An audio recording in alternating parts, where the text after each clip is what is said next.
A aula hoje será sobre ângulo de segmento. O que é um ângulo de segmento?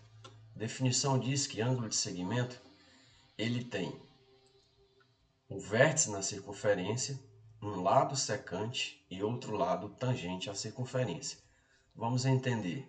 Eu tenho o vértice na circunferência, o ângulo é TAB, o ângulo de segmento, alfa. Eu tenho o vértice na circunferência, um lado secante, que é o lado AB. Por que é secante? Porque corta, intercepta a circunferência em dois pontos. E outro lado tangente. Por que é tangente? Porque intercepta a circunferência em apenas um ponto aqui, partindo da reta T. Definido o ângulo de segmento, vamos observar o que temos na figura. TAB é o ângulo de segmento, já foi dito, TAB é o ângulo de segmento. AB é o arco correspondente, é o arco que vai determinar o ângulo de segmento. AOB é o ângulo central, AOB é o ângulo central. Por que é o ângulo central? Porque o vértice está no centro da circunferência. E uma curiosidade, tem esse nome de ângulo de segmento em razão de fazer referência ao segmento circular AB. Até aqui, tranquilo. O que diz o teorema do ângulo de segmento? Diz que o ângulo de segmento, no caso o ângulo alfa, é a metade do ângulo central correspondente. Ou seja, em tese, o ângulo de segmento ele funciona como um ângulo inscrito, porque o ângulo inscrito ele é a metade do ângulo central. Dessa forma, o que nós temos? Três casos. O primeiro caso, se o ângulo TAB, se ele for agudo, o que eu tenho? O triângulo AOB, ele é isósceles. Nós já vimos em questões anteriores. Raio OA, raio OB, então eu tenho aqui um triângulo isósceles de base AB. E o que nós temos mais? Se eu somar os ângulos internos do triângulo, nós também já vimos em aulas anteriores, que a soma dos ângulos internos de um triângulo é 180 graus. Portanto, se eu tomar o ângulo A mais o ângulo beta mais o ângulo B, eu terei 180 graus. Só que os ângulos da base do triângulo isósceles, eles são congruentes. Então, aqui é A e o B também é A. Portanto, A mais beta dará 180 graus. Dessa forma, A mais A, 2A, será igual a 180. Passando o beta para o segundo membro, ele fica menos beta. Ou seja, o dobro do ângulo A é 180 menos beta. Mas nós temos também, se quisermos achar apenas em função do A, que é o que eu vou querer aqui, se eu dividir por 2, 180 dá 90. Se eu dividir por 2, beta sobre 2. Essa é a informação de número 1. Ora, se o T é um ponto de tangência, existe uma propriedade que diz toda corda que parte do centro ao ponto de tangência, ela é perpendicular no ponto de tangência. Então, eu tenho 90 graus aqui. Como são ângulos suplementares, o A mais alfa também dará 90. Desse modo, A mais alfa 90, o A é 90 menos alfa. Eu tenho agora uma segunda informação. A primeira diz que o A é 90 menos beta sobre 2, e a segunda diz que o A é 90 menos alfa. Portanto, comparando por transitividade, eu posso dizer que 90 menos beta sobre 2, que é o A, é igual a 90 menos o alfa, que também é o A. Desse modo, se eu simplificar o 90 com 90, eu ficarei menos beta sobre 2 é igual a menos alfa. Multiplicando por menos 1, eu terei que o beta sobre 2 é igual ao alfa.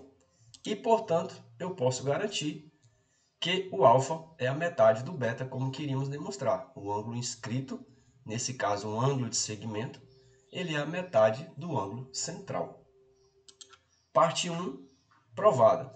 E detalhe, o ângulo central determina um arco AB, cuja medida é igual à medida do ângulo central. Também já vimos em aulas anteriores. O segundo caso é o mais simples. Se a reta T, se ela for perpendicular, o que eu tenho? Eu tenho que AB é um diâmetro.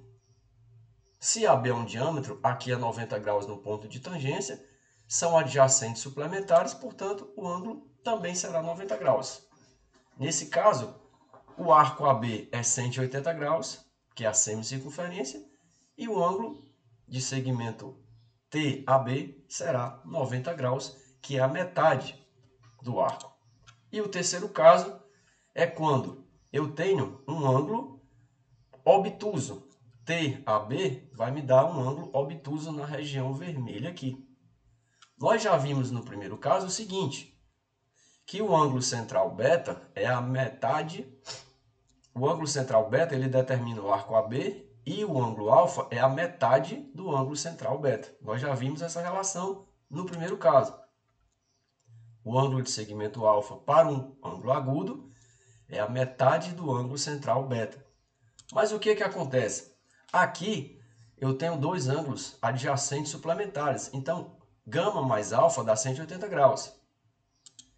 E eu sei, tomando um ponto C no arco AB e tomando um ponto D no replemento do arco AB, o que eu sei? Que o arco ACB mais o arco BDA, eles completam a circunferência. Portanto, o arco ACB, que é o arco AB passando por C, mais o arco BDA, que é o arco AB passando por D, a soma dos dois dá 360 graus. É uma informação clássica do somatório dos ângulos de uma circunferência. Mas eu sei aqui, ó, se alfa mais gama é 180, se eu multiplicar por 2, 2α mais 2 gama dará 360 graus. Olha o que eu tenho agora. Eu sei que alfa é beta sobre 2. Portanto, o alfa multiplicado por 2 vai dar o ângulo beta. Claro, o beta é o dobro do alfa. Mas o que eu posso fazer? Esse arco CAB, ele é o alfa. Então, o CAB é 2α mais BDA. Por quê? Porque 2α é beta e o arco CAB determina o ângulo central beta. Só que o beta é o dobro do alfa. Então, ao invés de colocar CAB, eu posso colocar 2α mais o arco BDA, que é o que eu quero determinar, vai dar 360 graus. Por transitividade, se A é igual a B e B é igual a C, eu posso dizer que 2α mais 2 gama é 2α mais BDA, são iguais. Então, eu posso dizer que 2α mais o arco BDA é 2α mais 2 gama. Simplificando 2α com 2α, eu tenho que BDA é 2 gama. O arco BDA, que é o arco maior do ângulo obtuso, é 2 vezes gama. Ora, eu quero gama. Então, o ângulo gama é a metade do arco BDA. É a metade do arco correspondente. Desse modo, não importa se o ângulo alfa é agudo, se o ângulo alfa é reto ou se o ângulo alfa é obtuso. Em qualquer caso, assim como no ângulo inscrito, o ângulo de segmento ele sempre será a metade do valor do arco correspondente ao ângulo central. Tranquilo? Espero que tenha gostado. Se gostou, curta, comente, compartilhe e, se possível, inscreva-se no canal. Forte abraço, até a próxima aula.